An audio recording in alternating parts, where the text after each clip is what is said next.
ଅସୁବିଧା ନାହିଁ, ତା ଫଳ ସେମାନେ ପାଇବେ। ତ ଏଭଳି ଇଏ ବିଚାର କରାଯାଏ। ତ ଧ୍ରୁବ ମହାରାଜଙ୍କୁ ଆଣିବା ପାଇଁ ବର୍ତ୍ତମାନ ସେମାନେ ସବୁ ପ୍ରସ୍ତୁତ ହେଇକି ଯାଉଛନ୍ତି। ଧ୍ରୁବ ମହାରାଜ ରିଗ୍ରେଟ କଲେ। ଆଚ୍ଛା, ଧ୍ରୁବ ମହାରାଜଙ୍କର ରିଗ୍ରେଟ ତା ବିଷୟରେ ଯଦି କାହାର କିଛି ଜିଜ୍ଞାସା ବା କିଛି ଟିପ୍ପଣୀ ଅଛି କହିପାରେ। ହରେ କୃଷ୍ଣ।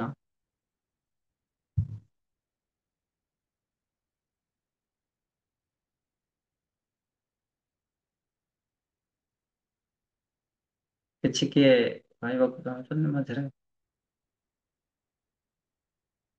ନହେଲେ ଆମେ କଣ୍ଟିନ୍ୟୁ କରିବା।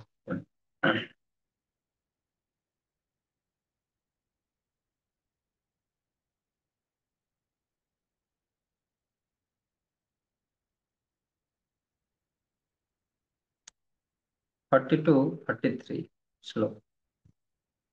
କ୍ରମେ ଉତାନପାଦ ଦେଖିବାକୁ ପାଇଲେ ଯେ ଧ୍ରୁବ ଉପବନ ନିକଟକୁ ଆଗମନ କରିଛନ୍ତି। ସେତେବେଳେ ସେ ସ୍ନେହ ବିହ୍ୱଳ ହୋଇ ଅତି ଶୀଘ୍ର ରଥରୁ ଅବତରଣ କଲେ ଏବଂ ଦୀର୍ଘକାଳ ନିରୁଦ୍ଦିଷ୍ଟ ପୁତ୍ରର ଦର୍ଶନାକାଂକ୍ଷା ବଶତଃ ଦୀର୍ଘ ନିଶ୍ୱାସ ପରିତ୍ୟାଗ କରି ଦ୍ରୁତ ଗତିରେ ପୁତ୍ରକୁ ଆଲିଙ୍ଗନ କରିବାକୁ ଅଗ୍ରସର ହେଲେ। ଦୀର୍ଘଶ୍ୱାସ ତ୍ୟାଗ କରି ନିଜ ବାହୁଦ୍ୱୟରେ ସେ ପୁତ୍ରଙ୍କୁ ଦୃଢ଼ ଭାବରେ ଆଲିଙ୍ଗନ କଲେ। କିନ୍ତୁ ଧ୍ରୁବ ମହାରାଜ ପୂର୍ବର ଧ୍ରୁବ ହୋଇନଥିଲେ। ସେ ନାରାୟଣଙ୍କର ପାଦପଦ୍ମ ସ୍ପର୍ଶରେ ତାହାଙ୍କର ସମସ୍ତ ଭୌତିକ ଦୋଷ କଟିଯାଇ ସେ ସମ୍ପୂର୍ଣ୍ଣ ଭାବରେ ବିଶୁଦ୍ଧ ହୋଇଯାଏ।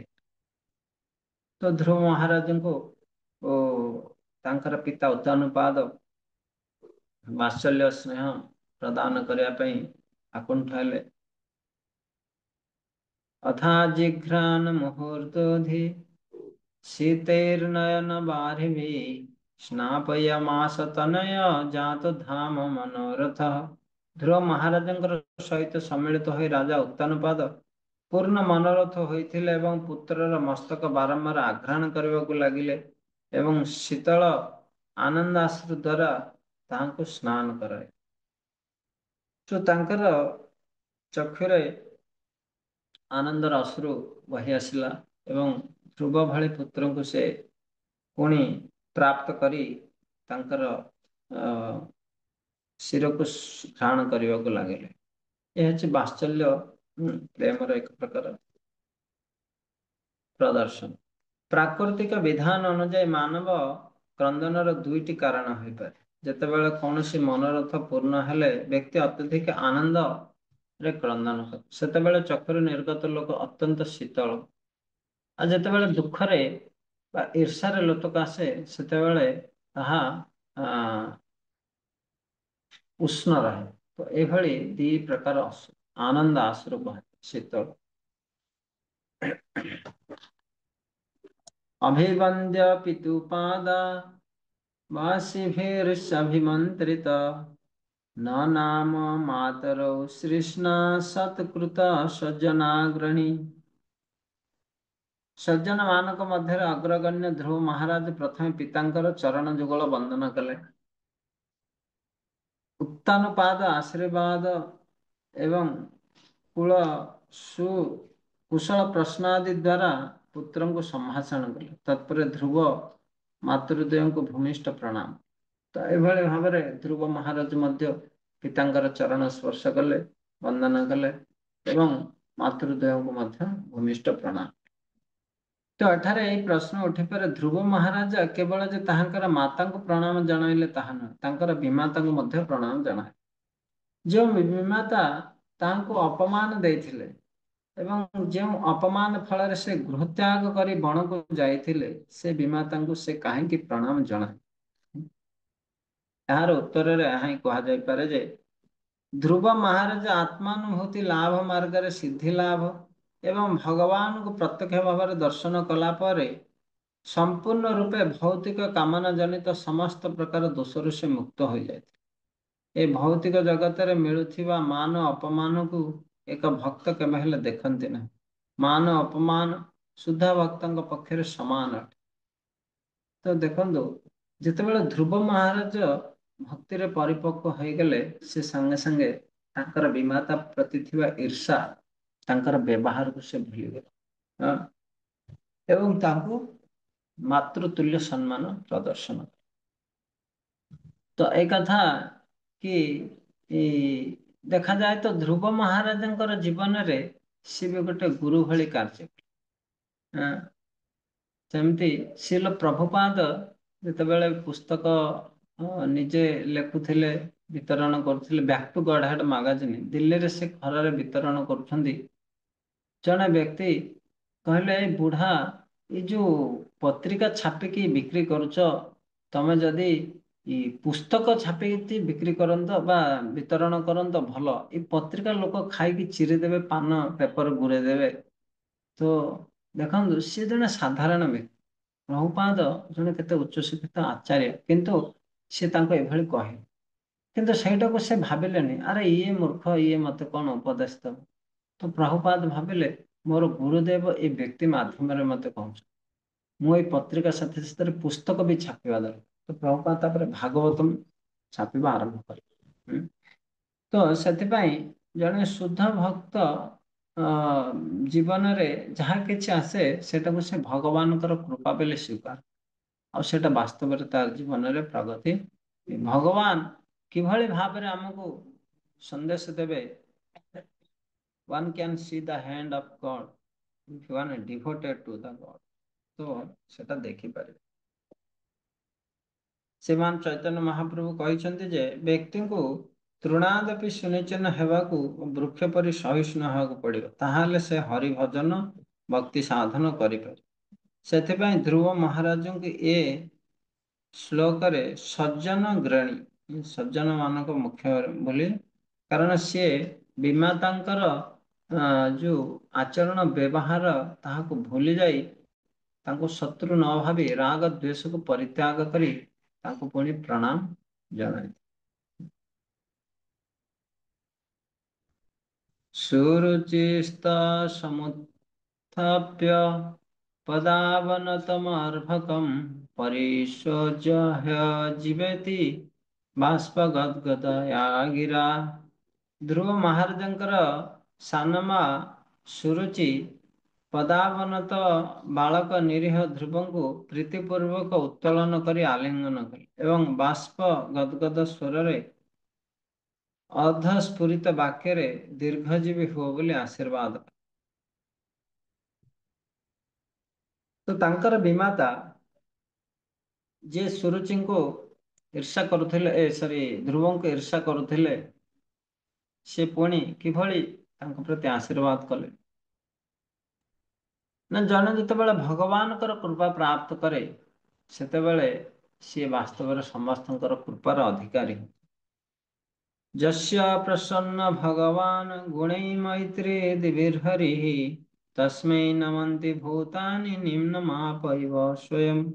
ଯେଉଁମାନେ ଶ୍ରୀହରିଙ୍କୁ ଦିବ୍ୟ ଗୁଣାବଳୀ ଓ ମୈତ୍ରୀ ଭାବ ଦ୍ୱାରା ପ୍ରସନ୍ନ କରିଥାନ୍ତି, ସେମାନଙ୍କ ଠାରେ ସମସ୍ତ ଜୀବ ନିମ୍ନ ଦେଶଗାମୀ ଜଳଧାରା ସଦୃଶ ଅବନତ ହୋଇଥାଏ। ଭଗବାନଙ୍କୁ ଯେଭଳି ସବୁ ନଦୀ ସମୁଦ୍ରରେ ମିଶନ୍ତି ଗତି କରନ୍ତି, ସେଭଳି ଶ୍ରୀହରିଙ୍କୁ ଯିଏ ସନ୍ତୁଷ୍ଟ କରିଦେଲା, ଭଗବାନ ଶ୍ରୀହରିଙ୍କର ଭକ୍ତ ହେଇଗଲା, ତା ପ୍ରତି ସବୁ ଜୀବଙ୍କର ଅଟୋମେଟିକ କଣ ଆସିଥାଏ, ସମ୍ମାନ ଭାବ ଆସିଯାଏ। ଏଠାରେ ଏହି ପ୍ରଶ୍ନ ଉଠିପାରେ, ଯେଉଁ ସୁରୁଚି ଧ୍ରୁବଙ୍କ ପ୍ରତି ହିଂସା ଭାବ ପୋଷଣ କରୁଥିଲେ, ସେ କାହିଁକି ତାଙ୍କୁ ଦୀର୍ଘଜୀବୀ ହୁଅ ବୋଲି ଆଶୀର୍ବାଦ କଲେ। ଅର୍ଥାତ୍ ସେ ଧ୍ରୁବଙ୍କର ସୌଭାଗ୍ୟ ବା ମଙ୍ଗଳ କାମନା। ଏ ପ୍ରଶ୍ନ ଉତ୍ତର ଏହି ଶ୍ଲୋକରେ ଦିଆଯାଇଛି। ଧ୍ରୁବ ମହାରାଜଙ୍କର ଦିବ୍ୟ ଗୁଣାବଳୀ ଯୋଗୁଁ ଭଗବାନ ତାହାଙ୍କ ଉପରେ ପ୍ରସନ୍ନ ହୋଇଥିଲେ। ଏହି କାରଣରୁ ସମସ୍ତେ ଧ୍ରୁବ ମହାରାଜଙ୍କୁ ସମ୍ମାନ ଜଣାଇବା ନିମିତ୍ତ ବାଧ୍ୟ ହେଲେ। उत्तमस्य ध्रुवस्वभावनन्य प्रेम विहरै अंगसंगात उत्पुलका वैसंग्री मुहुर्हुतो। ଏହାପରେ ଉତ୍ତମ ଓ ଧ୍ରୁବ ଉଭୟେ ପ୍ରେମ ବିହ୍ୱଳ ହୋଇ ପରସ୍ପରକୁ ଆଲିଙ୍ଗନ କଲେ। ଉଭୟଙ୍କର ଅଙ୍ଗ ସ୍ପର୍ଶରେ ଉଭୟଙ୍କର ଗାତ୍ର ପୁଲକ ହେତୁ ରୋମାଞ୍ଚିତ ହୋଇ ଉଭୟ ହିଁ ମୁହୁର୍ମୁହୁର୍ ଆନନ୍ଦାଶ୍ରୁ ବିସର୍ଜନ କରିବାକୁ ଲାଗେ। ତ ପରସ୍ପର ଏଠି ଭାତୃଭାବ ଭାତୃ ପ୍ରେମ ସେମାନଙ୍କ ଭିତରେ ଜାଗୃତ ହୋଇଗଲା। ସୁନୀତିରସ୍ୟ ଜନନୀ ପ୍ରାଣେଭ୍ୟୋऽପି ପ୍ରିୟଂ ସୁତମ୍ ଉପଗୁହ୍ୟ ଜହାବାଧିಂ ଦତ୍ତଙ୍ଗ ସ୍ପର୍ଶ ନିବୃତା। ଧ୍ରୁବଙ୍କର ପ୍ରକୃତ ଜନନୀ ସୁନୀତି ପ୍ରାଣ ଅପେକ୍ଷା ପ୍ରିୟ ପୁତ୍ରକୁ ଆଲିଙ୍ଗନ ଏବଂ ପୁତ୍ରର ସୁକୋମଳ ଅଙ୍ଗସ୍ପର୍ଶ ଜନିତ ଅନୁଭବ ଯୋଗୁଁ ସମସ୍ତ ଭୌତିକ ଦୁଃଖ ପରିତ୍ୟାଗ କଲେ। ହେ ପ୍ରିୟ ବିଦୁର, ସୁନୀତି ଏକ ବୀର ପ୍ରସବିନୀ ମାତା ଥିଲେ। ତାହାଙ୍କର ନେତ୍ରଦ୍ୱୟରୁ ପ୍ରବାହିତ ଲୋତକ ସ୍ତନଦ୍ୱୟରୁ କ୍ଷରିତ ଦୁଗ୍ଧ ସହ ମିଳିତ ହୋଇ ଧ୍ରୁବ ମହାରାଜଙ୍କର ଶରୀରକୁ ସମ୍ପୂର୍ଣ୍ଣ ଭାବେ ଆର୍ଦ୍ର କରିଦେଲା। ଏହା ଏକ ମହାନ ମଙ୍ଗଳମୟ ଲକ୍ଷଣ ଅଟେ। ତ ଯେତେବେଳେ ବିଗ୍ରହ ପ୍ରତିଷ୍ଠା କରାଯାଏ ସେତେବେଳେ ବିଗ୍ରହ ମାନଙ୍କୁ ଦୁଗ୍ଧ, ଦଧି, ଜଳ ଆଦିରେ ସ୍ନାନ କରା। ଏମାନେ ଗୋମାତା ଯେତେବେଳେ ଆନନ୍ଦିତ ହୁଅନ୍ତି ସେମାନେ ଦୁଗ୍ଧ ଗଳିତ କରି ପୃଥିବୀକୁ ସ୍ନାନ କରନ୍ତି। ଚିନ୍ତା କରନ୍ତି। ତ ମାତା ମାନେ ଆନନ୍ଦିତ ହେଲେ ତାଙ୍କର ଦୁଗ୍ଧ ସ୍ରାବ। ତ ସେଥିପାଇଁ ଏବେ ଯୋଉ ମସିନରେ ଗାଈର କ୍ଷୀର ଦୁହାଁ ହଉଛି ସେଇଟାକୁ ଶାସ୍ତ୍ର ସମ୍ମତ। ବାସ୍ତବରେ ଗୋମାତା ତାର ବତ୍ସକୁ ଦେଖି ସେ ଆନନ୍ଦର ସହିତ ଦୁଗ୍ଧ ପ୍ରଦାନ କରେ। ଗାଈର କ୍ଷୀର ଅଟୋମେଟିକ ମାନେ ଧରୁ ଧରୁ ବାହାରି ଆସେ। ଆଉ ଏହାକୁ ଅଭିଷେକ କୁହାଯାଏ। ଏ ଶ୍ଲୋକରେ ବିଶେଷ ଭାବରେ କୁହାଯାଇଛି ଯେ ସୁନୀତିଙ୍କର ଚକ୍ଷୁରୁ ଯେଉଁ ଲୋତକ ପ୍ରବାହିତ ହେଲା ତାହା ସର୍ବମଙ୍ଗଳମୟ ଥିଲା। ଧ୍ରୁବଙ୍କର ସ୍ନେହମୟୀ ମାତା ଏ ଯେଉଁ ମଙ୍ଗଳମୟ ଅଭିଷେକ କଲେ ସେଥିରୁ ଏହି ସୂଚନା ମିଳେ ଯେ ସେ ନିକଟ ଭବିଷ୍ୟତରେ ମହାରାଜ ସିଂହାସନ ଅଧିକୂଳ ହେବେ।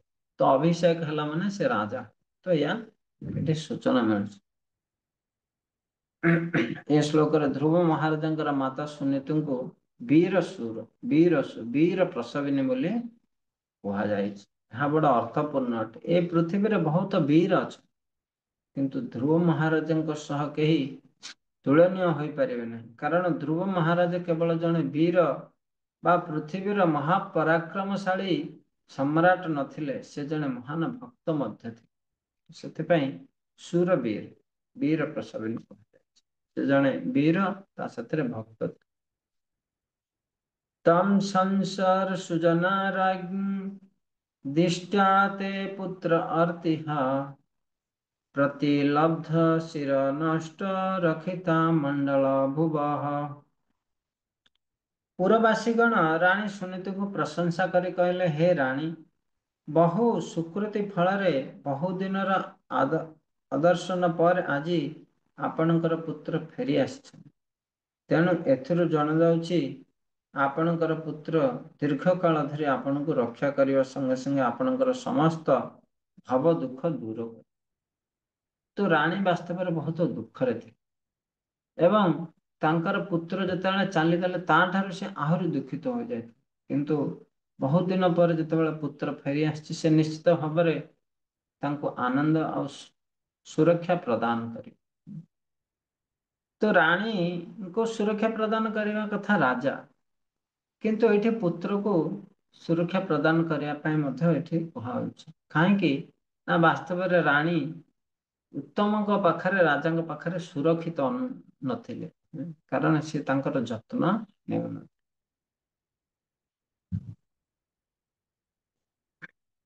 ଅଭ୍ୟର୍ଚିତସ୍ତୟା ନ୍ୟୁନଂ ଭଗବାନ ପ୍ରଣତାର୍ତିହା ଯଦୁନ୍ୟୁଦ୍ଧାଇନ ଧୀରା ମୃତ୍ୟୁ ଜିଘ୍ର ସୁଦୁର୍ଜୟମ୍। ପ୍ରଣତାର୍ତି ଭଗବାନ ହେ ରାଣୀ, ଯେଉଁ ଭଗବାନ ତାହାଙ୍କର ଭକ୍ତଗଣଙ୍କୁ ବଡ଼ ବଡ଼ ବିପଦରୁ ଉଦ୍ଧାର କରନ୍ତି ତାହାଙ୍କୁ ଆପଣ ନିଶ୍ଚୟ ଆରାଧନା କରିଛନ୍ତି। ଯେଉଁ ବ୍ୟକ୍ତିଗଣ ସର୍ବଦା ସେ ଭଗବାନଙ୍କୁ ଧ୍ୟାନ କରନ୍ତି ସେମାନେ ଜନ୍ମ ମୃତ୍ୟୁର ପଥକୁ ଅତିକ୍ରମ କରିଯାଆନ୍ତି। ଏ ପ୍ରକାର ସିଦ୍ଧି ପ୍ରାପ୍ତି ଦୁର୍ଲଭ ଅଟେ। ତ ରାଣୀଙ୍କୁ ଏଠି ବି ସମ୍ମାନ କରୁଛନ୍ତି ପୁରବାସୀ ମାନେ କି ରାଣୀ ସୁନୀତି ନିଶ୍ଚିତ ଭାବରେ ଭଗବାନଙ୍କୁ ଆରାଧନା କରିଛି। ସେଥିପାଇଁ ଆଜି ତାଙ୍କର ଇଚ୍ଛା ପୂରଣ ହଉଛି। ତାଙ୍କ ପୁତ୍ର ଆଜି ମହାନ ଭଗବତ ଭକ୍ତ ହୋଇଛି। ତ ମାତା ପିତାଙ୍କର ଆଶୀର୍ବାଦ କୃପା ଆଉ ଉଁ, ସଂସ୍କାର ଦ୍ୱାରା ବି ପୁତ୍ରମାନେ ଭଗବାନଙ୍କର ଭକ୍ତ ହୁଅନ୍ତି। ଯେମିତି ପ୍ରଭୁପାଦ ଲେଖନ୍ତି, ତାଙ୍କ ପିତା ଗୌର ମୋହନ ଦେବ ଆଉ କିଭଳି ସେ ସାଧୁମାନଙ୍କୁ ଘରେ ନିମନ୍ତ୍ରଣ କରୁଥିଲେ ଏବଂ ତାଙ୍କୁ ସେବା କରି ତାଙ୍କ ପୁତ୍ରକୁ ଆଶୀର୍ବାଦ ଦେବା ପାଇଁ ଅଭିଳାଷ କରୁଥିଲେ। ତ ଇଏ ସଂସ୍କାର ମାତା ପିତାଙ୍କ ଠାରୁ ଆସିଥାଏ। ଧ୍ରୁବ ମହାରାଜ ରାଣୀ ସୁନୀତିଙ୍କ ଠାରୁ ବହୁଦିନ ଧରି ଦୂରେଇ ଯାଇଥିଲେ, ଅର୍ଥାତ୍ ସେ ବହୁଦିନ ଧରି ଅନୁପସ୍ଥିତ ଥିଲେ। ତାହାଙ୍କର ଅନୁପସ୍ଥିତି ସମୟରେ ରାଣୀ ସୁନୀତି ସର୍ବଦା ଭଗବାନଙ୍କୁ ଧ୍ୟାନ କରୁଥିଲେ, ଯିଏ ତାହାଙ୍କର ଭକ୍ତମାନଙ୍କୁ ସମସ୍ତ ବିପଦରୁ ଉଦ୍ଧାର କରେ। ତ ଆମର ଭକ୍ତିର ପ୍ରଗତି ପଛରେ ଏ ମହାନ ଭକ୍ତ ମାନଙ୍କର ପ୍ରାର୍ଥନା ରହିଛି। ଗୁରୁଦେବଙ୍କର ପ୍ରାର୍ଥନା, ବୈଷ୍ଣବ ମାନଙ୍କର ପ୍ରାର୍ଥନା, ମାତା ପିତାଙ୍କର ପ୍ରାର୍ଥନା ଆଶୀର୍ବାଦ ଦ୍ୱାରା ଆମେ ଭକ୍ତିରେ ସୁରକ୍ଷିତ। ତ ଧ୍ରୁବ ମହାରାଜଙ୍କୁ ସୁରକ୍ଷା ପାଇଁ ମାତା ସୁନୀତିଙ୍କର ପ୍ରାର୍ଥନା ଭଗବାନ ଏ ମଧ୍ୟ ମହତ୍ଵପୂର୍ଣ୍ଣ। ଯେତେବେଳେ ଧ୍ରୁବ ମହାରାଜ ଗୃହ ତ୍ୟାଗ କରି ଚାଲି ଯାଇଥିଲେ, ସେତେବେଳେ ଅର୍ଥାତ୍ ତାହାଙ୍କର ଅନୁପସ୍ଥିତି ସମୟରେ ସେ ଯେ କେବଳ ମଧୁବନରେ କଠିନ ତପସ୍ୟା କରିଥିଲେ ତାହା ନୁହେଁ, ଗୃହରେ ତାହାଙ୍କର ମାତା ମଧ୍ୟ ଧ୍ରୁବଙ୍କର ନିରାପତ୍ତା ଓ ସୌଭାଗ୍ୟ ନିମିତ୍ତ ଭଗବାନଙ୍କୁ ପ୍ରାର୍ଥନା କରିଥିଲେ। ଅନ୍ୟ କଥାରେ ଏହା ହିଁ କୁହାଯାଇପାରେ ଯେ ଉଭୟ ମାତା ଓ ପୁତ୍ରଙ୍କର ଦ୍ୱାରା ଭଗବାନ ଆରାଧିତ ହୋଇଥିଲେ। ଏଭଳି ଭାବରେ ଅନ୍ୟମାନଙ୍କର ପ୍ରାର୍ଥନା ମଧ୍ୟ ଆମ ଜୀବନରେ ଲାଭଦାୟୀ, ଫଳପ୍ରଦ।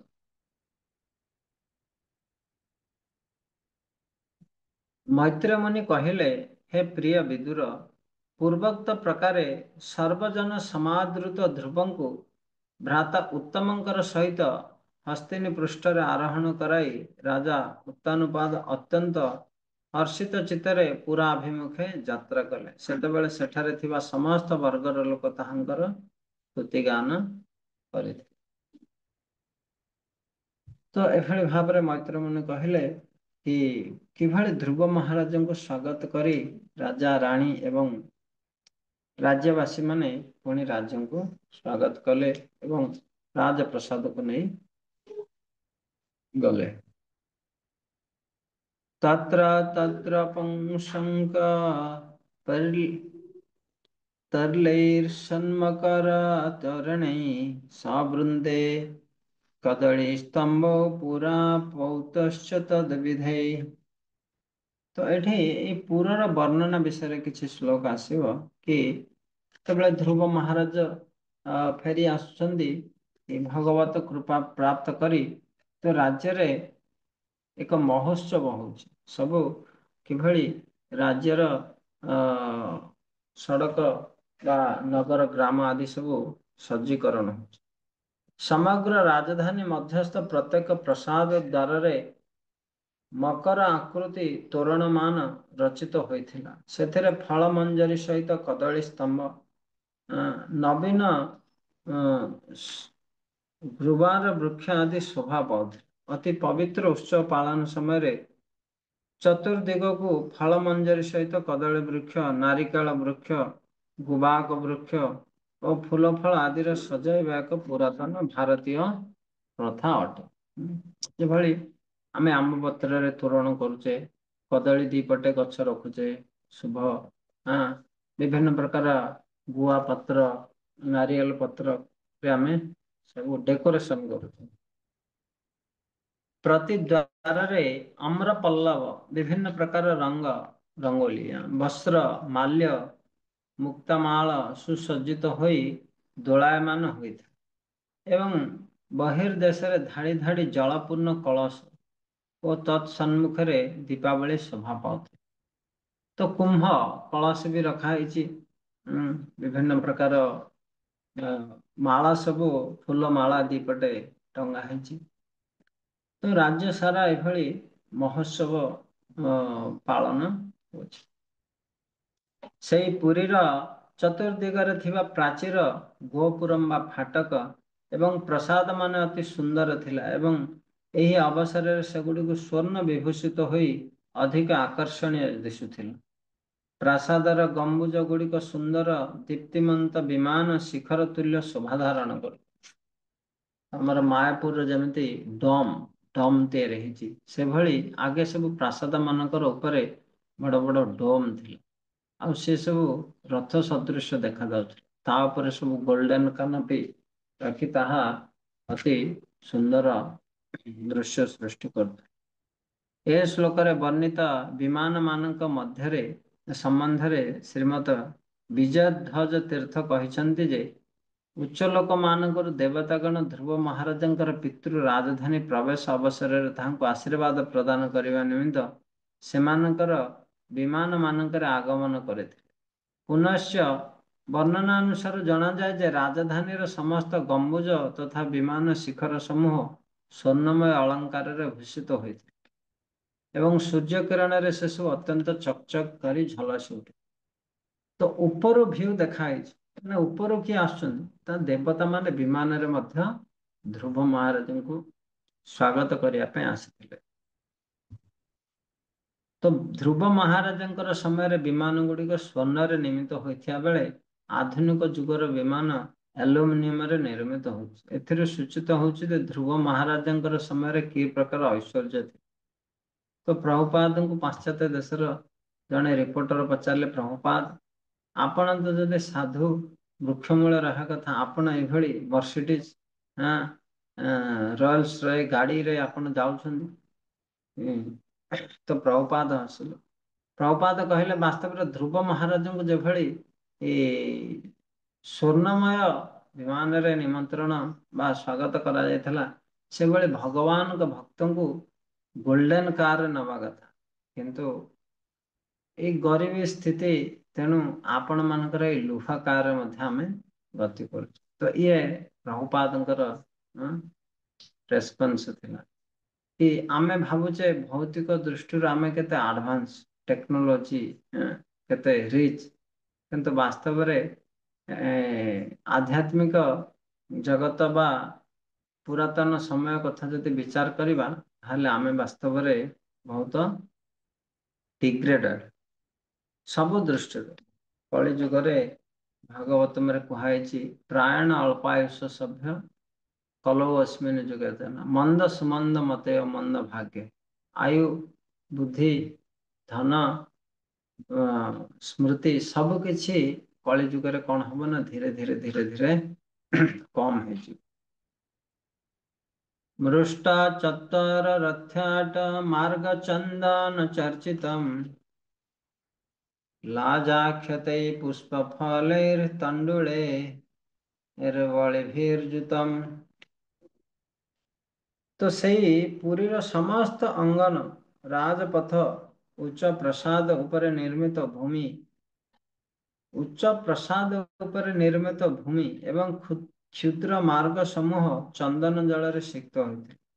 ସେ ସ୍ଥାନ ମାନଙ୍କରେ ଲାଜ ମାନେ ଖଇ, ଅକ୍ଷତ, ପୁଷ୍ପ, ଫଳ, ତଣ୍ଡୁଳ ଏବଂ ମିଷ୍ଟାନ୍ନ, ବସ୍ତ୍ର, ଭୂଷଣ ଆଦି ପୂଜ୍ୟ ଉପହାର ସୁସଜ୍ଜିତ ହୋଇଥାଏ। ଏସବୁ ଅସ୍ପିସିୟସ୍ ଜିନିଷ। ଏଠି ପ୍ରାସାଦ ଉପରେ ନିର୍ମିତ ଭୂମି, ମାନେ ସେତେବେଳେ ବି ଟେରେସ୍ ଫାର୍ମିଂ ଥିଲା। ଟେରେସ୍ ଉପରେ ସବୁ ପୁଷ୍ପ ବୃକ୍ଷ ଗାର୍ଡେନ ସବୁ ତିଆରି କରାହେଇଥିଲା।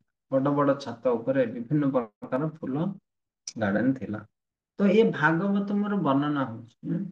ତ ଏବେ କହୁଛନ୍ତି ନା ଏବେ ନୂଆ ବାହାରିଛି ଟେରେସ୍ ଫାର୍ମିଂ। ଆରେ ସେ ଭାଗବତମରେ କୋଉ ଯୁଗରୁ ଆଗରୁ ଥିଲେ, ବର୍ଣ୍ଣନା ଅଛି।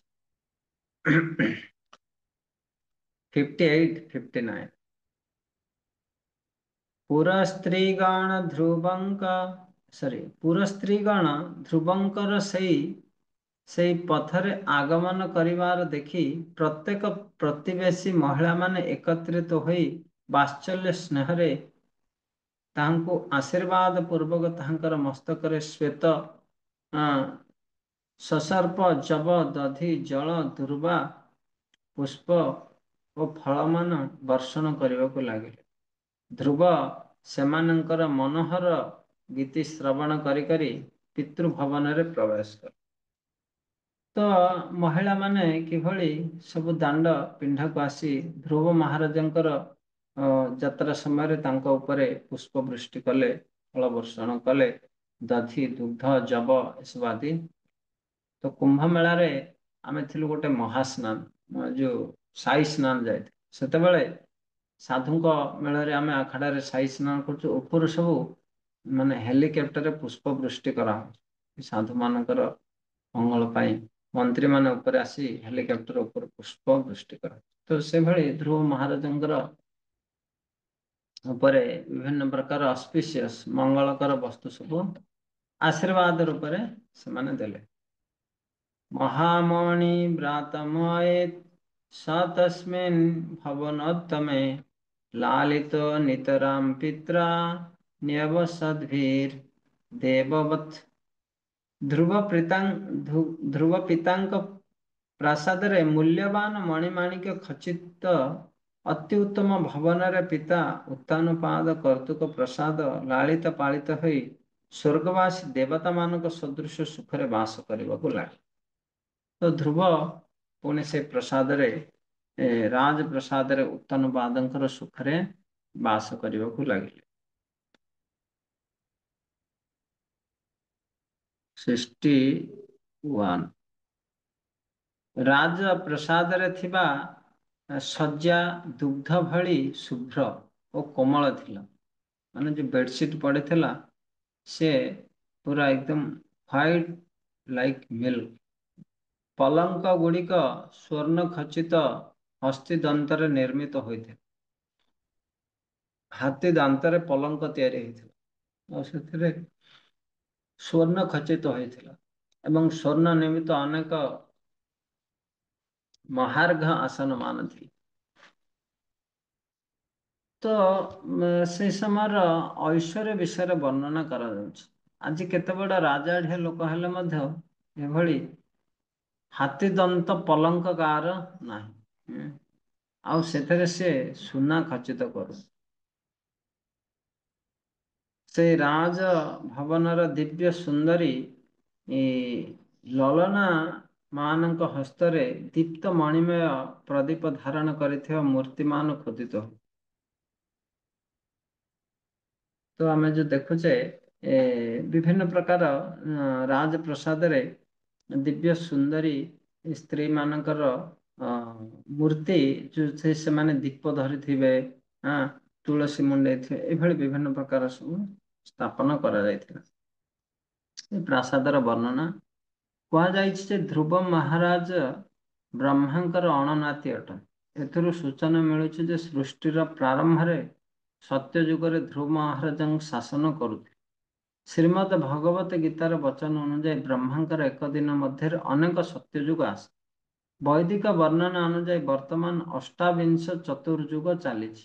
ଏହି ଗଣନା ଅନୁଯାୟୀ ଆମେ ଜାଣିପାରିବା ଯେ ଧ୍ରୁବ ମହାରାଜ ଲକ୍ଷ ଲକ୍ଷ ବର୍ଷ ପୂର୍ବେ ବାସ କରୁଥିଲେ କିନ୍ତୁ ଧ୍ରୁବଙ୍କ ପିତା ଉତ୍ତାନପାଦଙ୍କ ପ୍ରସାଦ ବର୍ଣ୍ଣନା ଏପରି ଗୌରବମୟ ଯେ ଆମେ ଏହାକୁ ଚିନ୍ତା କରିପାରୁନୁ। ତ ଏଇଥିରୁ ଆମେ ଜାଣିପାରିବା କି ପ୍ରଥମେ କିଭଳି ଐଶ୍ୱର୍ଯ୍ୟ ଥିଲା। ପୂର୍ବେ ଭୌତିକ ଐଶ୍ୱର୍ଯ୍ୟ ସାଧାରଣତଃ ମଣିମୁକ୍ତା ସ୍ଫଟିକ ହସ୍ତିଦନ୍ତ ସ୍ୱର୍ଣ୍ଣ ରୌପ୍ୟ ଓ ରେଶମ ଆଦି ପ୍ରାକୃତିକ ସମ୍ପଦ ଉପରେ ଆଧାରିତ ଥିଲା। ବଡ଼ ବଡ଼ ମଟରଯାନ ଉପରେ ଆର୍ଥିକ ଅଭିବୃଦ୍ଧି ହାର ଆଧାରିତ ହୋଇନଥିଲା। ମାନବ ସଭ୍ୟତାର ଅଗ୍ରଗତି ଶିଳ୍ପ କାରଖାନା ମାନଙ୍କ ଉପରେ ନିର୍ଭର କରେ ନାହିଁ। ଏହା ପ୍ରାକୃତିକ ସମ୍ପଦ ଓ ପ୍ରାକୃତିକ ଖାଦ୍ୟ ଉପରେ ନିର୍ଭର କରେ। ଆଜି ଲୋକେ ପାଠ ପଢି ଦିନକୁ ମାନେ ମାସକୁ ଲକ୍ଷେ ଟଙ୍କା ଦରମା ପାଉଛୁ। କିନ୍ତୁ ଗୋଟେ ଶୁଦ୍ଧ ଗାଈର କ୍ଷୀର ଗ୍ଲାସଟେ ପାଇ ପାରୁନାହିଁ। ଆଗେ ହୁଏତ ଲୋକ ଏତିକି ଦରମା ପାଉନଥିଲେ କିନ୍ତୁ ଶୁଦ୍ଧ ଆହାର ଶୁଦ୍ଧ ଜଳ ଏବଂ ଶୁଦ୍ଧ ବାୟୁ ପାଇପାରୁଥିଲେ। ତ ସେଥିପାଇଁ ପ୍ରାକୃତିକ ସମ୍ପଦ ହିଁ ବାସ୍ତବରେ ସମ୍ପଦ। ଏଇ industrial development is not actual development. ତଥା ପ୍ରଭୁପାଦ ଏଠି ତ ଆଧୁନିକ ସଭ୍ୟତା ଏବଂ ବୈଦିକ ସଭ୍ୟତା ଉପରେ ତୁଳନାତ୍ମକ ବିବରଣୀ ପ୍ରଦାନ କରିଛି। 63 64 ଏଇ ଦିଟା ଶ୍ଲୋକରେ ମଧ୍ୟ ଆହୁରି ଆଗକୁ ବର୍ଣ୍ଣନା ଅଛି। ରାଜଭବନ ନିକଟରେ ମନୋହର ଉଦ୍ୟାନ ମାନଙ୍କରେ ଦେବଲୋକରୁ ଆନିତ ବୃକ୍ଷମାନ ବିରାଜିତ ଥିଲେ।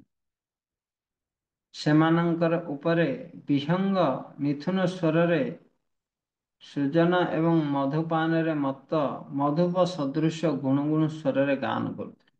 ଏ ଶ୍ଲୋକରେ ବ୍ୟବହୃତ ଆମେ ଏମିତି ସ୍ୱର୍ଗ ଲୋକରୁ ଆଣିତ ବୃକ୍ଷ ବିଭିନ୍ନ ପ୍ରକାର ସେଲେଷ୍ଟିଆଲ ଟ୍ରି ସ୍ୱର୍ଗ ଲୋକରୁ ଯେମିତି ପାରିଜାତ ପାରିଜାତ ଯେମିତି ଇନ୍ଦ୍ର ଭବନରୁ ଦ୍ୱାରକାକୁ ଭଗବାନ ନେଇକି ଆସ ତ ସେଭଳି ଏଠି ଆଉ ଯୋଉ ପୁଷ୍ପ ବୃକ୍ଷ ସେଠି ପକ୍ଷୀମାନେ ତାପରେ ଭଉଁରା ମଧୁମକ୍ଖୀ ସବୁ ଗୁଣଗାନ କରୁଥିଲେ। ଉଦ୍ୟାନସ୍ଥ ସରସୀ ତଟରେ ବୈଦୁର୍ଯ୍ୟମଣି ଖଚିତ ସୋପାନାବଳୀ ଶୋଭିତ ଏବଂ ଜଳ ମଧ୍ୟରେ ପଦ୍ମ ଉତ୍ପଳ ଓ କୁମୁଦମାନ ପ୍ରସ୍ଫୁଟିତ ହୋଇଥିଲା। ସେ ସରସୀରେ ହଂସ କାରଣ୍ଣବ ଚକ୍ରବାକ ଏବଂ ସାରସାଦି ଜଳଚର ପକ୍ଷୀ କୂଳ ବିହାର କରି ସରୋବରର ଶୋଭା ବର୍ଦ୍ଧନ କରୁ। ତ ଇଏ ହେଉଛି ନ୍ୟାଚୁରାଲ ବିୟୁଟି ନ୍ୟାଚୁରାଲ ସିନେରୀ। ଆଜିକାଲି ଲୋକ ଗଲେ ପ୍ରକୃତି ସାଥିରେ ସେ ଫଟୋ ଉଠାନ୍ତି କେବଳ। ଏ ବର୍ଣ୍ଣନା ମାନଙ୍କରୁ ଜଣାଯାଉଛି ଉତ୍ତାନପାଦଙ୍କ ରାଜପ୍ରସାଦ କେବଳ ଯେ ପ୍ରାଚୀର ଓ ବିଭିନ୍ନ ବୃକ୍ଷଲତା ଯୁକ୍ତ ଉଦ୍ୟାନ ଦ୍ୱାରା ପରିବେଷ୍ଟିତ ହୋଇଥିଲା ତା ନୁହେଁ, ସେଠାରେ ମଧ୍ୟ ମାନବ ନିର୍ମିତ ସରୋବର ମାନ ଥିଲା। ଯେମିତି ଆମର ପୁରୀରେ ଇନ୍ଦ୍ରଦ୍ୟୁମ୍ନ ସରୋବର ଆଦି ନରେନ୍ଦ୍ର ସରୋବର ଯେଉଁଥିରେ ବିଭିନ୍ନ ରଙ୍ଗର ପଦ୍ମ କୁମୁଦମାନ ଶୋଭା ପାଉଥିଲା ଏବଂ ସେ ସରୋବର ତଟରେ ମହାମୂଲ୍ୟବାନ ବୈଦୁର୍ଯ୍ୟମଣି ନିମିତ୍ତ ସୋପାନ ବଳିଥିଲା। ତ ପାଭଛ ପଥରରେ ନଥିଲା ବୈଦୁର୍ଯ୍ୟମଣିରେ ଜଳ ମଧ୍ୟରେ ଅତି ସୁନ୍ଦର ଉଦ୍ୟାନ ଉପମାନ ମାନଙ୍କରେ ହଂସ ଚକ୍ରବାକ କାରଣବ ବକା ଆଦି ଅନେକ ସୁନ୍ଦର ପକ୍ଷୀ ବାସ କରୁଥିଲେ। ତ ଏଭଳି ଭାବରେ ଅତି ମନୋହର ଆଉ ରମଣୀୟ ସ୍ଥାନ ଥିଲା ଧ୍ରୁବ ମହାରାଜଙ୍କର ପ୍ରାସାଦ ଆଉ ରାଜ୍ୟ। ତାପରେ 65 ରୁ 66 67 ଏଇ ତିନିଟା ଶ୍ଲୋକରେ ଉତ୍ତାନପାଦ ବିରତି ନେବେ ରାଜ୍ୟରୁ ସନ୍ନ୍ୟାସ ଆଉ ଧ୍ରୁବ ମହାରାଜାଙ୍କୁ ରାଜ ଅଭିଷେକ କରିବେ। ଏ ତିନିଟା ଶ୍ଲୋକ ପାଠ କରିବା ଆଜି। କାହାର କିଛି ଜିଜ୍ଞାସା ଅଛି? ହରେ କୃଷ୍ଣ।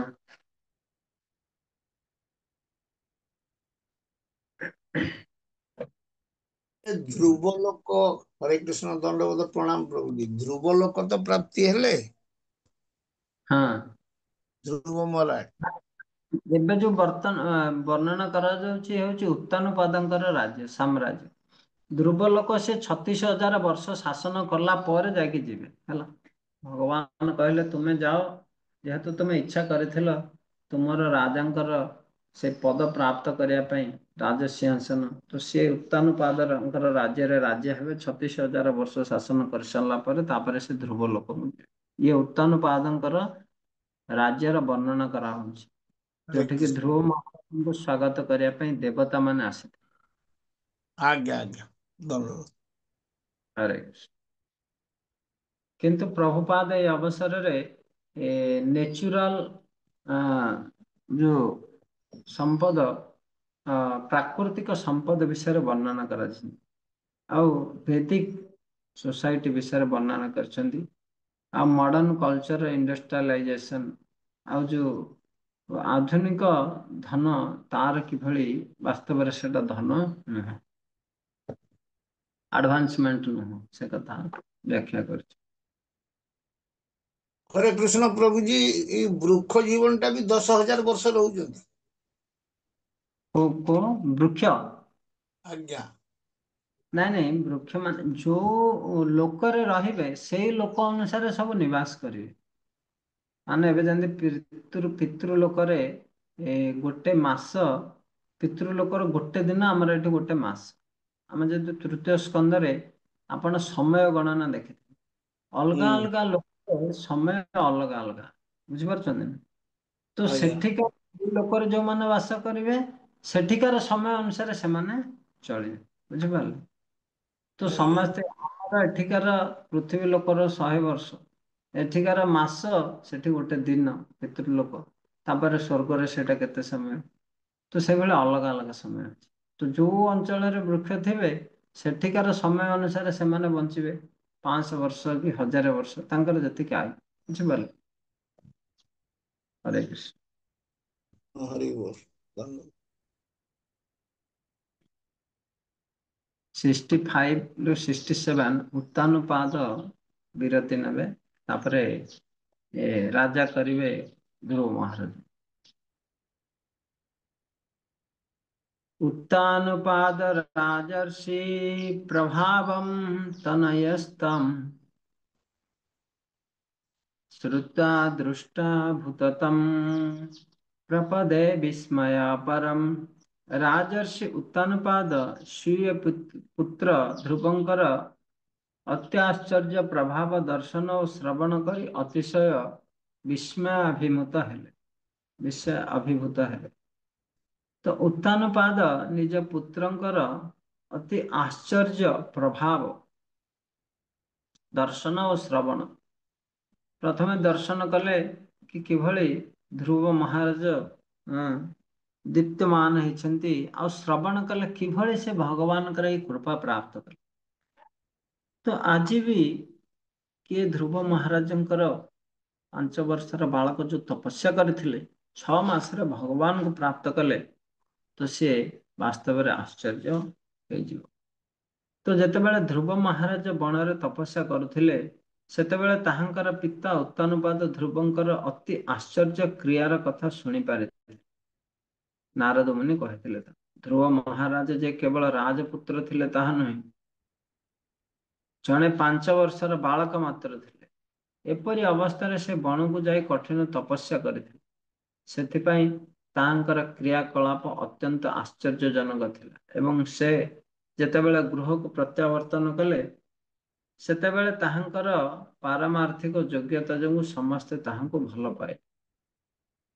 ତ ଗୁଣୀଗ୍ରାହୀ ବ୍ୟକ୍ତି ସମସ୍ତଙ୍କର ପ୍ରିୟ ଯୋଗ୍ୟ ବ୍ୟକ୍ତି। ତ ଧ୍ରୁବ ମହାରାଜ ସବୁ ଭଗବତ ଗୁଣକୁ ଆହରଣ କରିଥିଲେ। ୟସ୍ୟାସ୍ତି ଭକ୍ତିର୍ ଭଗବତେ ଅକିଞ୍ଚନ ସର୍ବେ ଗୁଣୈ ତତ୍ର ସମାସତ ସୁର। ତ ସବୁ ଦେବତା ଗୁଣ ତାଙ୍କ ପାଖରେ ଆସିଯାଇଥାଏ। ସେଥିପାଇଁ ସେ ସମସ୍ତଙ୍କର ପ୍ରିୟ ହୋଇପାରିଥିଲେ।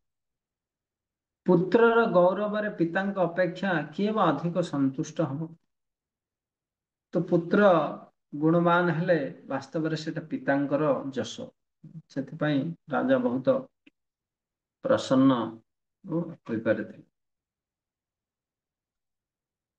ବିକ୍ଷୋଡ଼ ବୟସଂ ତଚ ପ୍ରକୃତୀନାଂ च ସନ୍ମତम् ଅନୁରକ୍ତା ପ୍ରଜା ରାଜା ଧ୍ରୁବ ଚକ୍ରେ ଭୁବପତିମ୍। ଅନନ୍ତର ଧ୍ରୁବ ରାଜ୍ୟ ନିର୍ବାହ ଯୋଗ୍ୟ ଯୌବନ ପ୍ରାପ୍ତ ହୋଇଅଛି। ଅମାତ୍ୟ ଗଣ ସମ୍ମତ ଅଛନ୍ତି ଏବଂ ପ୍ରଜାବର୍ଗ ମଧ୍ୟ ତାହାଙ୍କ ପ୍ରତି ବିଶେଷ ଅନୁରକ୍ତ। ଏହା ଦର୍ଶନ କରି ରାଜା ଉତ୍ତାନପାଦ ଧ୍ରୁବଙ୍କୁ ରାଜ୍ୟରେ ଅଭିଷିକ୍ତ କଲେ, ଅର୍ଥାତ ଏ ପୃଥିବୀର ସମ୍ରାଟ ରୂପେ ଅଭିଷିକ୍ତ କଲେ। ତ ଯେତେବେଳେ ଧ୍ରୁବ ମହାରାଜ ଯୌବନ ପ୍ରାପ୍ତ କଲେ, ଅମାତ୍ୟ ମାନଙ୍କର ସଲାହ ବା ନିର୍ଦ୍ଦେଶ ଅନୁସାରେ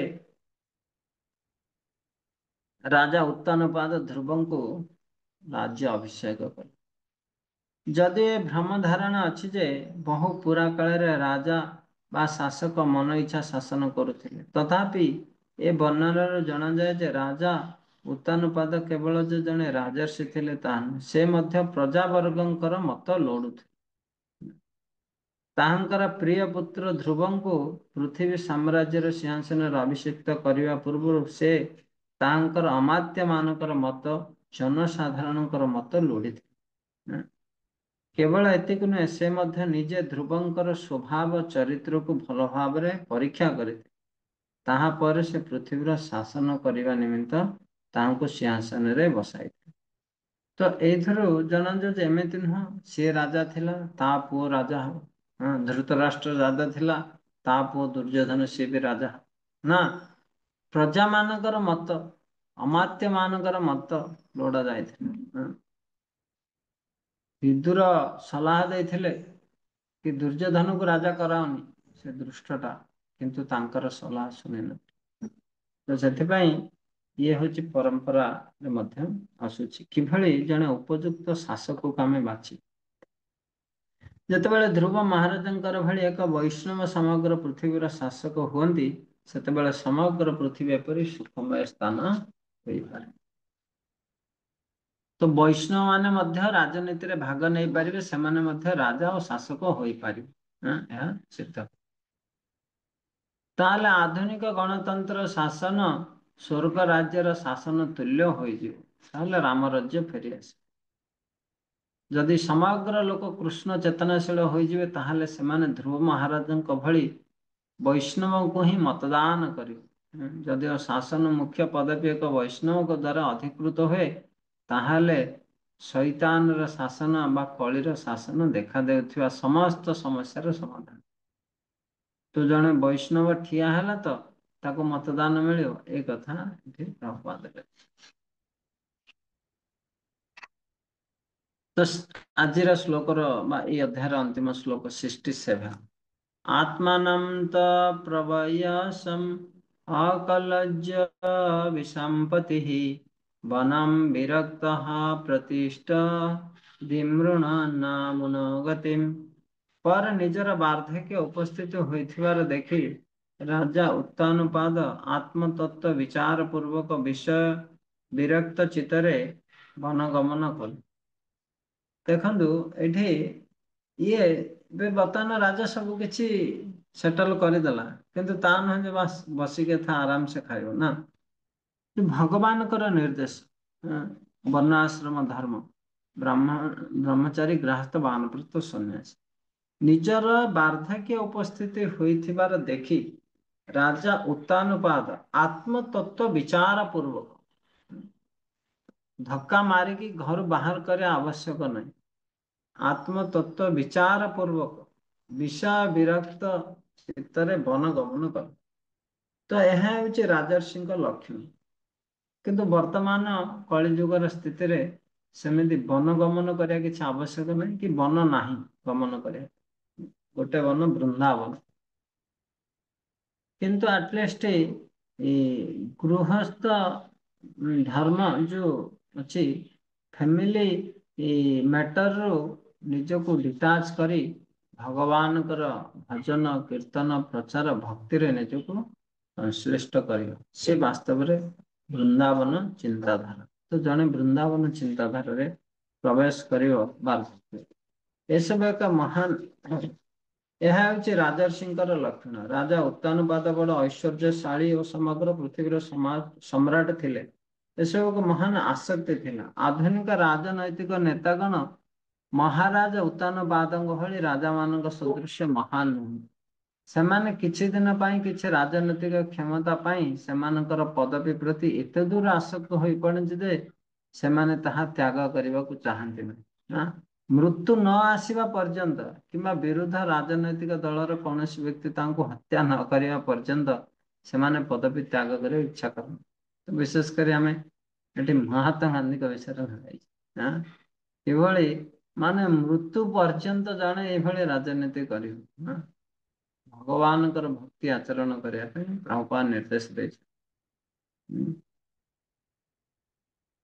ତ ଏଇଭଳି ଭାବରେ ଧ୍ରୁବ ମହାରାଜଙ୍କର ଗୃହ ପ୍ରତ୍ୟାବର୍ତ୍ତନ ଶୀର୍ଷକ ଶ୍ରୀମଦ୍ ଭାଗବତମର ଚତୁର୍ଥ ସ୍କନ୍ଧର ନବମ ଅଧ୍ୟାୟ ଶ୍ରୀ ଭକ୍ତିବେଦାନ୍ତ ଭାଷ୍ୟ ସମ୍ପୂର୍ଣ୍ଣ ହେଲା। ତ ନେକ୍ସଟ ସଟରଡେ ଧ୍ରୁବ ମହାରାଜଙ୍କର ଯକ୍ଷଗଣଙ୍କ ସହ ଯୁଦ୍ଧ ବିଷୟରେ ଚର୍ଚ୍ଚା ହେବ। ହରେ କୃଷ୍ଣ। କାହାର ଯଦି କିଛି ଟିପ୍ପଣୀ ଅଛି, ହରେ କିଛି କୃଷ୍ଣ ପ୍ରଭୁଜୀ, ଦଣ୍ଡବତ ପ୍ରଣାମ। ହରେ କୃଷ୍ଣ। ପ୍ରଭୁଜୀ, ଆମର ଏଇ ଧ୍ରୁବ ଲୋକ ଏ ଚିତ ଜଗତରେ ଅଛି ନା ନାଇଁ? ଆମର ଏଇ ଚିତ ଜଗତରେ ତଳେ ଅଛନ୍ତି, ଯେ କାରଣ ସାଗର ତଳେ ଅଛି ନା ଉପରେ ଅଛି? କୋଉଠି ସେ ଜାଗା ଧ୍ରୁବ ଲୋକ ଅବସ୍ଥିତ? ଯୋଉ ବ୍ରହ୍ମଲୋକ ପର୍ଯ୍ୟନ୍ତ ସବୁ ପ୍ରଳୟ ହେଇଯାଏ। ହଁ, ତେଣୁ ସେଇ କୋଉଠି ଅଛନ୍ତି? ସେ ତ ପ୍ରଳୟ ହୁଅନ୍ତିନି, ଧ୍ୱଂସ ନା, ହୁଅନ୍ତିନି କଦାପି। ତ ସେ ଆଧ୍ୟାତ୍ମିକ ଜଗତ ସେଟା କହିବାକୁ ଗଲେ, କାରଣ ସେ ଶାଶ୍ୱତ, ପ୍ରଳୟ ହୁଏନି। ହଁ ବ୍ରହ୍ମଲୋକ ଆ ବ୍ରହ୍ମ ଭବନ ଲୋକ ପୁନରାବର୍ତ୍ତି ନ। ବ୍ରହ୍ମା ଏ ଯୋଉ 14 ଭୁବନ ତିଆରି କଲେ, ତାର ସର୍ବଶ୍ରେଷ୍ଠ ହଉଛି ବ୍ରହ୍ମଲୋକ ବା ତିନି ସ୍ୱର୍ଗ ମଧ୍ୟ କଥା ସେ ବ୍ରହ୍ମ ଆଜ୍ଞା। ଲୋକଠୁ ପାତାଳ ପର୍ଯ୍ୟନ୍ତ, କିନ୍ତୁ ଧ୍ରୁବ ଲୋକ ତାର ଉର୍ଦ୍ଧ୍ୱରେ, ଯୋଉଟା କି ଶାଶ୍ୱତ। हरे नहीं, कृष्ण। କାରଣ ସାଗର ପାରି ହେଇକି ଚିଦା ଘୋଷରେ ଅଛନ୍ତି, କାରଣ ସାଗର ପାରି। ଚିତ୍ ଚିତ୍ ଜଗତ ଭୂମି। ମାନେ ବୈକୁଣ୍ଠ ଲୋକ ପାଖାପାଖି, ବୈକୁଣ୍ଠ ଲୋକ ଗୁଡା ଅଛନ୍ତି ନା, ଚିତ୍ ଜଗତ ପାରି ହେଇଗଲା ମାନେ ବୈକୁଣ୍ଠ ଲୋକ ଷ୍ଟାର୍ଟ ହେଇଗଲେ, ସେଇ ପାଖରେ जी ଅଛନ୍ତି। ବୈକୁଣ୍ଠ ଲୋକ ତଳେ। ହଁ, ଆମେ ଏକ୍ଜାକ୍ଟଲି ଆମକୁ ତଳ ଉପରେ କହିବାନି, ସେଇଠି ହଁ ହଁ, ସେଇ ପାଖାପାଖି। ପାଖରେ। ଆଜ୍ଞା ଆଜ୍ଞା। ଆଚ୍ଛା, ଦେବ ମହାରାଜ କାହିଁକି ଚାହିଁଲେନି ଯେ ମୁଁ ଭଗବାନ ଧାମକୁ ଯିବି ବୋଲି? ସମସ୍ତେ ଚାହାନ୍ତି ଆମେ ଭଗବାନଙ୍କ ଧାମକୁ ଯିବୁ, ନିତ୍ୟ ଧାମକୁ ଯିବୁ। ତାଙ୍କୁ ଗୋଟେ ନିଜସ୍ୱ ଗୋଟେ, ଯେହେତୁ ସେ ଚାହିଁଥିଲେ ସେଥିପାଇଁ ଭାନ ଦେଲେ। ମହାରାଜ ଇମିଡିଏଟ ଈର୍ଷା ମାନେ ହଁ, ପ୍ରତିଶୋଧ ପରା ହୋଇଯାଇଥିଲେ ନେଇକି ସେ। ଯାଇଥିଲେ ତ। ହଁ ଆଜ୍ଞା। ମୁଖ୍ୟ ଭଗବତ ପ୍ରାପ୍ତି ଇଚ୍ଛାକୁ ବି ପ୍ରାପ୍ତ କରିବା ପାଇଁ ପ୍ରସ୍ତୁତ ନଥିଲେ। ହୁଁ। ତ ପ୍ରତିଶୋଧର ଅଗ୍ନିରେ ସେ ଏତେ ତାତି ଯାଇଥିଲେ ଯେ ତାଙ୍କ ପାଇଁ କୋଉଟା କଣ ଭଲ କୋଉଟା ଖରାପ ଜାଣିପାରୁନଥିଲେ। ତ ନାଇଁ, କ୍ରୋଧ, ହଁ ସେଟା ପରା। ପ୍ରଭୁଜୀ ସିନା କ୍ରୋଧରେ ଯାଇଥିଲେ ସେ କଥା ଭାବିବେ କି? ଭଗବାନଙ୍କୁ ହଁ, ଦେଖିଲା ପରେ ତ ସିଏ ଚାହୁଁଛନ୍ତି ନା ମୁଁ କଇରା କାଞ୍ଚନ ସେ ତାକୁ କାଚ ସୋଡା ଥିଲା, ମୁଁ ତ ହୀରା ପାଇଛି। ହେଲେ ବି ଭଗବାନ ତାଙ୍କର ଆଶାଟାକୁ ପୂରଣ କଲେ ନାଇଁ କି? ଭଗବାନ କହିଲେ ନା ମୁଁ ଆଶା ପୂରଣ କରିବାକୁ ପରମାତ୍ମା ବାଧ୍ୟ ହେଲା। ହୁଁ। କଣ ଜାଣିନି। ଆମେ ବେଳେ ବେଳେ କହୁଛେ ନା ଭଗବାନଙ୍କୁ ଆପଣ ତ ଅନ୍ତର୍ଯ୍ୟାମୀ, ଆଉ ମୁଁ କଣ ମାଗିବି, ମୋର କଣ ଆବଶ୍ୟକତା ଆପଣ ଜାଣିଛନ୍ତି ଦେଇଦେବେ ଆଉ ନା। ତ ଭଗବାନ ଆଜ୍ଞା। ଅନ୍ତର୍ଯ୍ୟାମୀ, ତମର ଅନ୍ତର ଇଚ୍ଛା ଜାଣେ, ସେଇ କଥା ଟିକେ କହିଛନ୍ତି। ହରେ କୃଷ୍ଣ। ଦଣ୍ଡ। ତ ସମସ୍ତଙ୍କୁ ବହୁତ ବହୁତ ଧନ୍ୟବାଦ ହରେ ଆଜି ହରେ କୃଷ୍ଣ, ଦଣ୍ଡବତ ପ୍ରଣାମ ପ୍ରଭୁଜୀ। ଏଇ ଯେ ହରେ ଏଇ ଧ୍ରୁବ ମହାରାଜ ଏଇ ଶାସନ ଯେଉଁ, ଏଇଟା ସୃଷ୍ଟିର ପ୍ରାରମ୍ଭରେ ସତ୍ୟ ଯୁଗରେ ଧ୍ରୁବ ମହାରାଜଙ୍କର ଶାସନ ନା କଣ? ହଁ, ବ୍ରହ୍ମାଙ୍କର ନାତି, ବ୍ରହ୍ମାଙ୍କର ପୁତ୍ର ହେଲେ ସ୍ଵୟଂଭୁବ ମନୁ ସତ୍ୟ ରୂପା। ତାଙ୍କର ପୁତ୍ର ହେଲେ ଉତ୍ତାନପାଦ, ତାଙ୍କର ପିତା ହେଲେ ଧ୍ରୁବ। ଆଜ୍ଞା ଆଜ୍ଞା। ଧ୍ରୁବ ତାଙ୍କ ପିତା ତିନି ପିଢିରେ ଆସିଲେ ବ୍ରହ୍ମା ହେଲା। ଆଜ୍ଞା। ସେ- ହରେ କୃଷ୍ଣ ହରେ ଆଉ ବିଶେଷ ଭାବରେ ଏଇ ଯେଉଁ ବନ କଥା କହିଲେ, କେବଳ ବନ ବୋଇଲେ ଆମେ ବୃନ୍ଦାବନକୁ ବୁଝେଇଲେ। ଆଉ ତାହେଲେ ବନକୁ ବୃନ୍ଦାବନ ଆଉ ନାହିଁ, ବୃନ୍ଦାବନ ବର୍ତ୍ତମାନ ସହର ହେଇଗଲାଣି। ଆଉ ଯମୁନା ପ୍ରବାହ କରୁନି କି ଯମୁନାରେ ସ୍ନାନ କରିବେନି। ବୃନ୍ଦାବନ ହେଲା ଘରଟାକୁ ବୃନ୍ଦାବନ କର। ଏଇ ଯେଦିନ ଘରକୁ ଯେ ବୃନ୍ଦାବନ ପ୍ରଭୁଜୀ, ଏଇ ଘର ବୃନ୍ଦାବନ ଯେ କରିବେ, ଇଏ ତ ନାନା ରକମ, ଏଇ ତ ଏମିତି ଯୋଉ ସୃଷ୍ଟି ଏଭଳି ଆସୁଛି ଯୋଉଟା କି ଭଜନରେ ବହୁତ ବ୍ୟାଘାତ। ଆପଣ ଯୋଉଠି ମନ୍ଦିର, ଆମ ଇସ୍କନରେ ଯେଉଁ ଆମର ଗୁରୁ ଆମର ପ୍ରଭୁପାଦଙ୍କର କୃପା ବଳରେ ଯେଉଁ ମନ୍ଦିର ଗୁଡ଼ିକ ହେଇଛି, ଏଇ ଗୃହସ୍ଥ ମନ୍ଦିରରେ ତ ଭଜନ କରିବା ବହୁତ କଷ୍ଟ ହଉଛି ପ୍ରଭୁଜୀ। କିନ୍ତୁ କଣ ଗୃହସ୍ଥରେ କରିବା?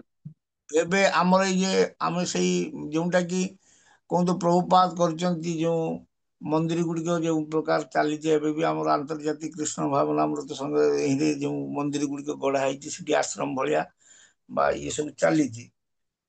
କିନ୍ତୁ ଏଇ ଯେ ହଁ, କୃଷ୍ଣ ଚେତନା, ଏଇ ଯେ ଗୃହସ୍ଥର ଆଶ୍ରୟ ଗ୍ରହଣ କରି ଏଇ ଗୃହସ୍ଥ ଭିତରେ ରହି ଏଇ ଯେଉଁ ଚାରିଟା ନିୟମକୁ କଡ଼ାକଡ଼ି ପାଳନ କରି ଏଇ ସବୁ ଭକ୍ତିର ଯୋଉମାନେ ପ୍ରତିବନ୍ଧ, ମାନେ ଏଥିରେ ବି ମାନେ କୃଷ୍ଣ ଭଜନ କରୁଛନ୍ତି, ସେମାନଙ୍କର କଣ ଅବସ୍ଥା ହବ, ମୁଁ ସେଇଟା ଟିକେ ଆପଣଙ୍କ ପାଖରୁ ଜାଣିବା ପାଇଁ ଚାହୁଁଛି। ପ୍ରଭୁ ଦେଖନ୍ତୁ, ଏଇଠି ପ୍ରଭୁପାଦ କହିଛନ୍ତି ଯେତେବେଳେ ଇଏ ଉତ୍ତାନପାଦ ବନ ଗମନ କଲେ, ଅର୍ଥାତ୍ ଆପଣ ଭାବିବେ, ଦେଖ ଆପଣଙ୍କର ପୁଅ ଝିଅ ପାଇଁ ଆପଣ ବ୍ୟବସ୍ଥା କରିଦେଲେ, ବିବାହ କରିଦେଲେ, ତାଙ୍କର ସେଟଲ କରିଦେଲେ। କିନ୍ତୁ ଆପଣ ଭାବୁଛନ୍ତି ତା ପୁଅ ମାନେ ନାତି ନାତୁଣୀଙ୍କ ପାଇଁ ବି ମୁଁ ବ୍ୟବସ୍ଥା କରିଦେବି। ହେଲେ ଆପଣଙ୍କର ପୁଅ ଝିଅ ସିଏ କଣ କରିବେ? ଆପଣଙ୍କର ପୁଅ ଝିଅଙ୍କର ବ୍ୟବସ୍ଥା ଆପଣ କରିଦେଲେ, ତ ଆପଣ ମୁକ୍ତ ହେଇଯାଆନ୍ତୁ। ଆପଣଙ୍କର ପୁଅ ଝିଅ ତାଙ୍କ ପୁଅ ଝିଅର ବ୍ୟବସ୍ଥା କରିବେ। କିନ୍ତୁ ଆମେ ଭାବୁଛେ ନାଇଁ, ଆମ ନାତି ବି କୋଉଠି ପଢିବ, ସିଏ କଣ ପିନ୍ଧିବ, ସିଏ କୋଉଠି, ଆଉ ସେଇଟା ହଉଛି ଅସୁବିଧା। ତ ଗୃହ ଯୋଉ ସେଇଥିରୁ ଟିକେ ଡିଟାଚ ହେଇଯିବେ। ଗୃହରେ ରହିବେ, କିନ୍ତୁ ରହିଲେ ମଧ୍ୟ ଗୃହର ସେ ଯୋଉ ମାନେ ଇଏରେ ପଶିବେନି। ଖାଇକି ଭଜନରେ ଲାଗିଯିବେ ହେଲା। ତ ସିଏ କଣ କଲା କଣ ନାହିଁ ସେଥିରେ ଆଉ ବେଶୀ ଇଣ୍ଟରଫାୟାର କରିବେ। କିନ୍ତୁ ଆମେ ସେଟା ଛାଡି ପାରୁନେ ପରା। କାରଣ ଆମେ ଏତେ କଷ୍ଟ କରିକି ଆରେ ଏତେ କଷ୍ଟ କରିକି ଏଇଟା କରିଥିଲେ ଏଇଟା ତମେ ସେମିତି କରିଦବ, ନଷ୍ଟ କରିଦବ ଜିନିଷଟା। ହଁ, କାରଣ ସେମାନେ ବୁଝିପାରୁନ ତମେ ଏଇଟା କେତେ କଷ୍ଟରେ ମୁଁ ଏଇଟା ତିଆରି କରିଛି। ହଁ, ଆଉ ତମେ ତାର ମୂଲ୍ୟ ବୁଝୁନ, ନା ନାଇଁ? ସେଇଟା ଆମର ଆଟାଚମେଣ୍ଟ ରହିଛି, କାରଣ ଆମେ ଶ୍ରମ ଔଷଧରେ ସେଇଟା। କିନ୍ତୁ ଯେତେ କରନ୍ତୁ ବର୍ତ୍ତମାନ ଯୋଉ ପିଢି ଅନୁସାରେ ସେଇଟା ବି ବହୁତ କଠିନ ତାକୁ ସହନ କରିବା। ଏବେ ପିତୃ ପକ୍ଷରେ କାଲି ଆମର ଥିଲା ଜଣେ ପ୍ରଭୁଜୀ କହୁଥିଲେ କି ପିତା ମାତା ମାନେ କେତେ ଆମ ପାଇଁ କଣ କରିଛନ୍ତି ଋଣ, କିନ୍ତୁ ଯେଟା ଏବେ ଟାଇମ ଯୋଉ ମଡର୍ଣ୍ଣ ଟାଇମ ହଉଛି ସେଥିପାଇଁ ଆମେ ସେଟା ବୁଝିପାରୁନୁ। ହଁ, କି ପିତୃ ଋଣ ସୁଝିବା ପାଇଁ।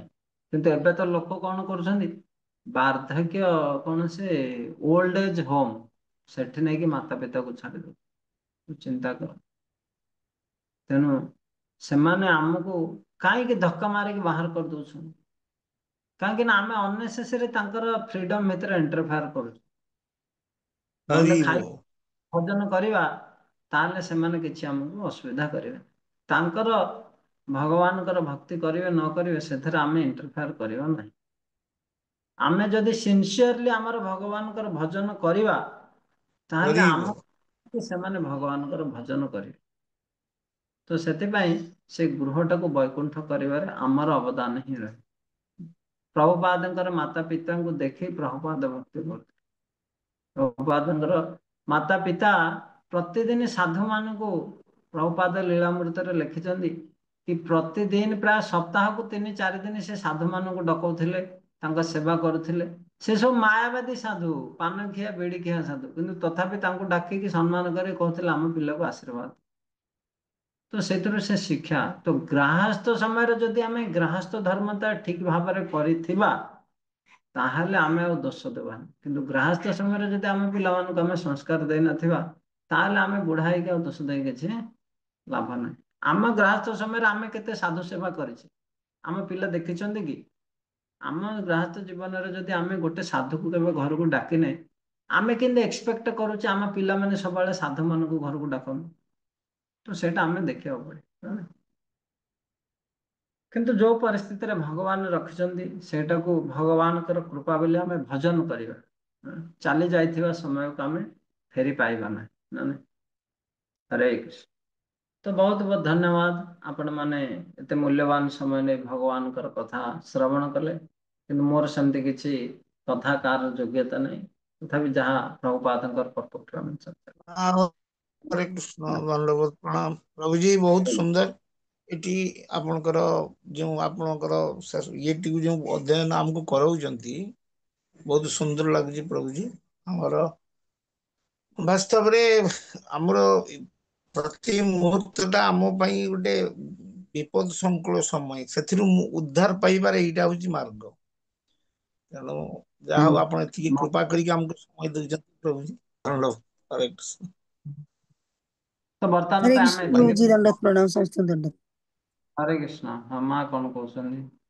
ନାଇଁ ପ୍ରଭୁଜୀ, ମୁଁ କ୍ଲାସରୁ ଲିଭ୍ ତ ସେଥିପାଇଁ ଦଣ୍ଡବତ ପ୍ରଣାମ କରିତେ ଯାଉଛି।